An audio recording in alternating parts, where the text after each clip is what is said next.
assalamu alaikum wa rahmatullahi wa barakatuhu.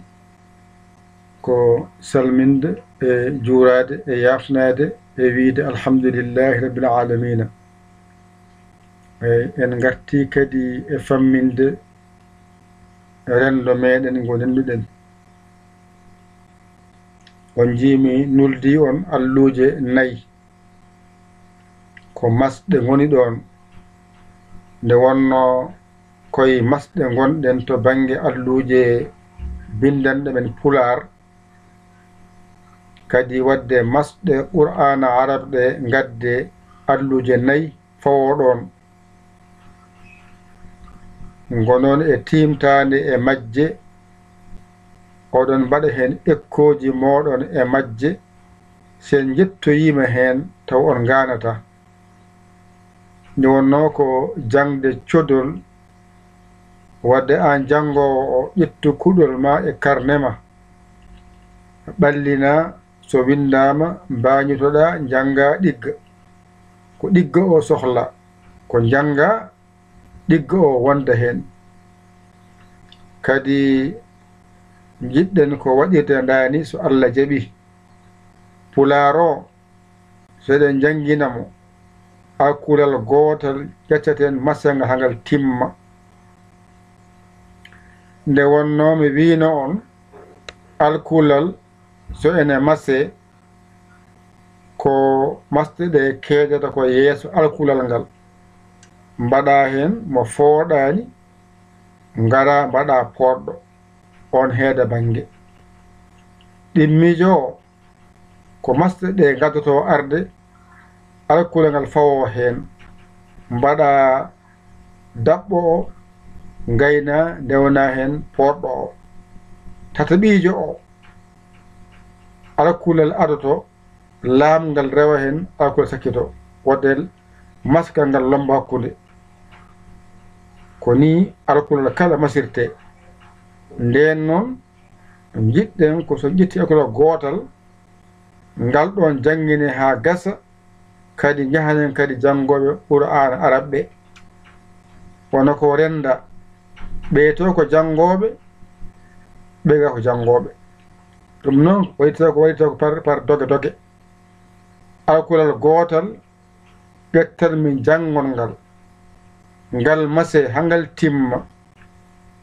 ngal ƴetto ngal jangoyol ngal bindoyol ngal ɓeygane ngara ƴetta ko ƴettata ko tawa ɓeyto ɗiggini kadi ɓeyga ƴetta ko jangoya nde gattema ɓeyto to ɓeyto ɗiggini se mbaɗiri ndani ma en poftu nde wonno somi jangini moftama ga henne ene wawi momto majjira on ko ɗum saabi jiyon mi adda ko heewi laawol gotol wona toon oɗon janga ɗum ha dumunna kadi mi arta e moɗon jangde ala jiiro so waɗama to ton ƴette ɗum oɗon janga ɗum nde gartoyenmi e moɗon taw Allah walli on ƴetti hen ko heewi on paami hen ko heewi ko jangde jam jam kadi kala ko janga hen taw ene faamo mbasen heñade mbasen heppude kala nde yonti on jiyanimi gandon komi cabbiɗo hami anda oɗo waktu foti ɗigginede mi arta e moɗon waltaw mbeɗe maɓɓa wawata janginde walla ɓitta en donken janginde kono ɗo nde eɗen celli aadi bil aadi salade aadi ɓuuri firtude aadi min jangu pularo min jangu alkula qur'ana arabɗe tawde Allah walli on kollama limto ngo ha timmi heddi ko kolle ɗon no ɗum sañirte to bange pular to no sañorto to bange qur'ana arab no sañorto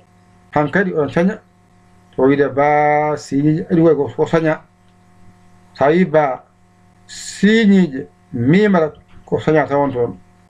ay ngara a saña ƴetta ba o dewna hen siñijo mimara ko alif ara laam e laam e ha saɗi ay aɗa saña ɗo ko sañgol won a sañat ko nanguɗa to ko araga en ko ɗo mbawata yiide deftere nde no windiri hankkadi kala ko winde deftere he mbawa ɗum janngude to ko ha ganda ɗo ɗe mbiyete aɗa wiye alif ba jorɗo ta jorɗo ɗum ko ha ganda no ɗe mbiyete heddi noon seɗa jangga noon sañama noon mayi ɗo henne no wiyete ɗo hen no wiyete e nder bindol he hankkadi teski ma wona so adima e so woni hakkude e sara ɗum ma aroyi e nder sañgol he hankkadi ñande fof aɗa jangge seeɗa haqqille ɓeyde uditade a ɓeyde famde jangde ko seeɗa seeɗa jarata aɗa feƴƴito hankkadi anne aɗa winda goɗɗum ko jiiɗa ko ginɗa ko ɗum jangde